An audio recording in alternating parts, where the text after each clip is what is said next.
mga ilang araw ko na pong nakikita sa iba't ibang vlogs dito sa YouTube na naka-ready na raw po yung lahat tungkol dun sa Third Temple, that they have the red heifer prepared. It was being brought from the United States yata, no?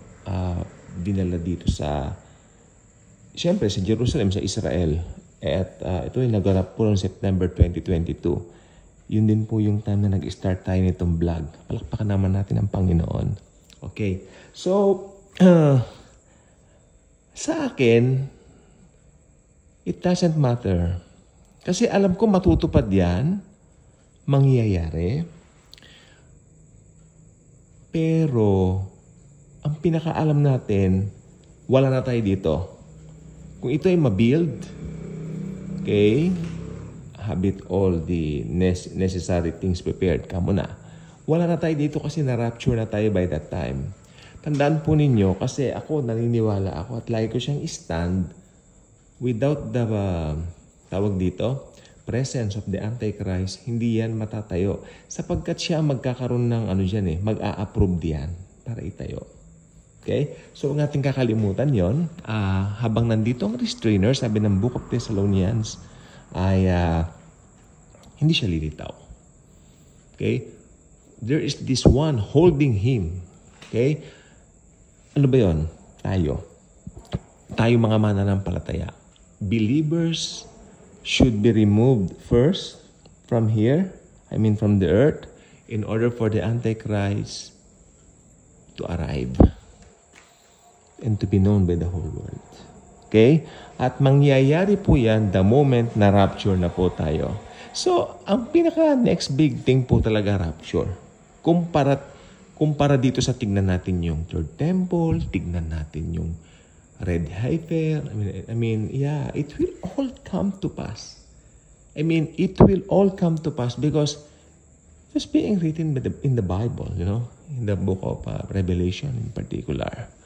Kaya lang nakakasad, marami po ngayon mga institutional churches, iba pa rin ang turo. Nakatutok pa rin. Alam niyo po ba, meron akong kilalang church na sabi niya, hindi raw dapat tinuturo ang prophecy dahil nalilito raw ang tao. Dahil yan po ang pinanggalingan kong church. Doon po ako galing. At a while ago, before recording this, napanood ko po sila sa FB Live at wow! Ako ay nagpasalamat sa Lord dahil wala na ako doon. Dahil may mga teaching sila na hindi ko na pinaniniwalaan ngayon. Like, lumapit ka raw sa Diyos. Ba't ka palalapit? Ang Diyos nakatira na sa puso mo. Si Jesus Christ. Alam niyo yung pastor na yon, yung pinanggalingan kong church. Ano po yan dati Nagturo na po yan ng biyaya, mga around 2010 to 2012. Then, napansin namin yung nung nakita niya parang walang ganong nagiging member doon sa church niya, parang bumalik siya sa law. Dumating pa nga yung time na sinasara niya yung simbahan pag na-late. Ganon. So, sabi ko, this is wrong. So, nag-decide akong umalis doon. And I want to thank the Lord dahil nung umalis ako doon, marami na rin sumunod na umalis. Okay? At ngayon, house church na rin yung iba. At yung iba dito na lang sa YouTube at saka sa online. Whether online, ako sa akin walang problema kung online. Kasi ang importante na ipi-preach Jesus Christ. Okay? Stand ko na po ito since 2020. Thank you, Basa Rajken. Okay? So I recommend his channel and Rene Roland. No? Dahil sila ang nagmulat sa akin. Mga American preachers to. Si Bas Rajken, taga Switzerland, Swiss. Sila nagmulat sa akin para makita ko ang truth na out talaga tayo sa institutional church. Hindi yan. Hindi biblical yan. Okay? At sila rin nagturo na in the Bible, wala kang makikita na tinawag na pastor ang mga believers.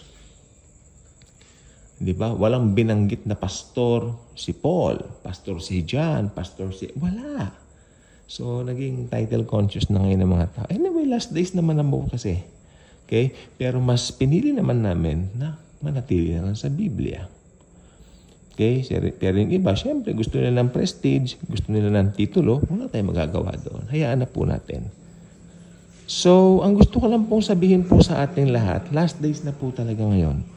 Like now, imbis na malamig ang panahon, hindi nadadama. Mainit po siya. Okay? So, yun lang pong gusto ko sabihin. It will all come to pass. Yung red heifer na yan, yung third temple na yan, mangyayari yan. Pag nandito na yung Antikristo.